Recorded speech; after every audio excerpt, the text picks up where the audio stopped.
Hey everybody, it's Marshall Monkey here, and this is going to be my Spider-Man Into the Spider-Verse movie review. And may I tell you, this is a really good movie. One of my favorite Spider-Man movies, if not my favorite. That's right, eat your heart out, Tom Holland, because this Spider-Man movie is so freaking good. We'll talk about it. But first of all, if you haven't seen this movie, or you know someone who hasn't seen this movie, shame on you. First of all, shame on you for not seeing it. And then second of all, shame on you for not telling the other person to go see it. Because it's just that good. And there's a lot of reasons why. But anyway, first of all, let's talk about the origin of Miles Morales real quick. Not the origin of him as a character, but the origin of him, of how he became a character. And really, it's the idea that Donald Glover, right, one of my favorite people, also known as Childish Gambino, asked the question, why has Spider-Man always been white? You know what I mean? And that kind of sparked this whole conversation of Miles Morales, which was then created. I think Brian Michael Bendis created him, if I'm correct. And it's just fantastic. I mean, I love the fact that he's very different from Peter Parker. A lot of people didn't like him when he first showed up on the scene, but I hope that this movie changes their minds because, man, is he a great main character. I loved him in this movie. First of all, he's so charismatic in this film, which is really great. And I also found that I related to him quite a bit as just being a regular high schooler, right? I mean, that was really great. The music, especially, we'll talk about the soundtrack in a second. The music helped, all the choices there. His conversation with Gwen Stacy, I don't want to spoil too many things, right? But that was really great. There's one specific conversation there that was really wonderful and relatable. And his relationship with his family. I mean, it was just really relatable. And I think that's what really helps this movie, is the relatability. Again, second, the music. This soundtrack, dare I say, is better than Black Panther. So much better. First of all, the original songs are great. I love all of them. And I think that everything else is just so in sync with the movie. All of the music choices. I haven't found a single song on this soundtrack that I would want to skip in my car. It's that good. And I think that it's really important that people know that because a good soundtrack can really heighten your film.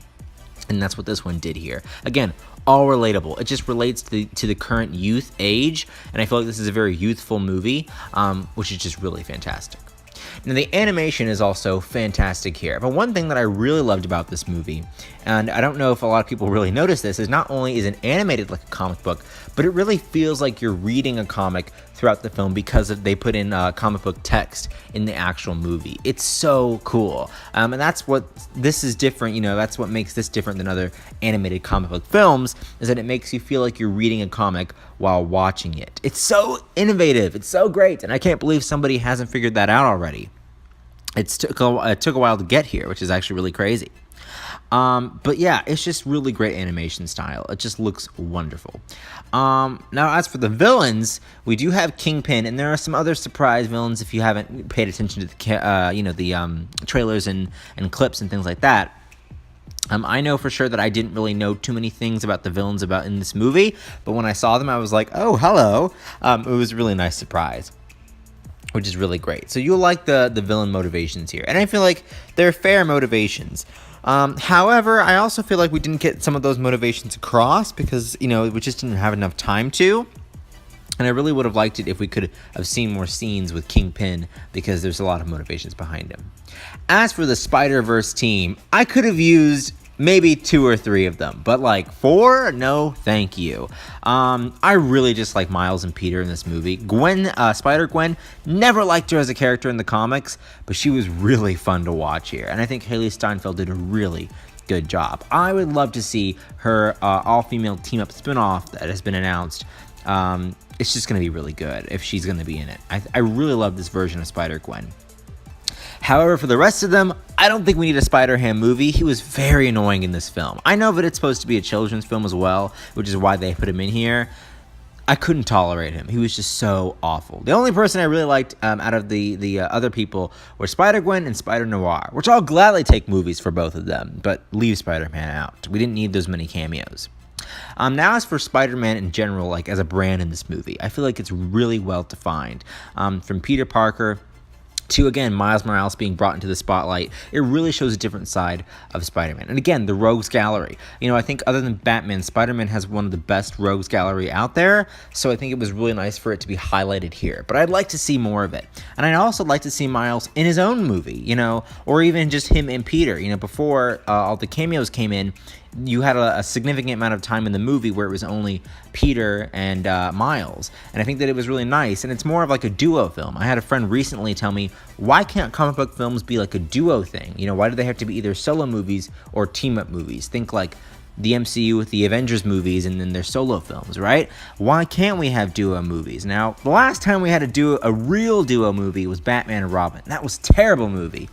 But that doesn't mean that it can't be better later. And I feel like a Peter Miles movie would be great, but I'd also like to see a Miles Morales movie with him in Solo, you know, him as his own person, because I feel like, again, the Spider-Man brand has been highlighted really well here, but I'd like to see it even branch out more, which I do feel like this movie does spark maybe a possible cinematic universe. Amy Pascal's just having a lot of fun with Spider-Man recently. First Venom, now this movie. I can't wait to see what she does next. Overall, this movie's fun. The only problems I had were too many cameos, because I feel like it got a little crowded at times, and I know that Avengers Infinity War had a lot of characters, but they kind of deserved that. You know, they earned it, and I feel like this didn't really get that right. Also, I feel like that the third act, though it was really great, the animation style got a little crazy there, and I really couldn't tell where I was throughout that entire process. It's crazy, but I don't want to spoil anything for you, because this isn't a spoiler review.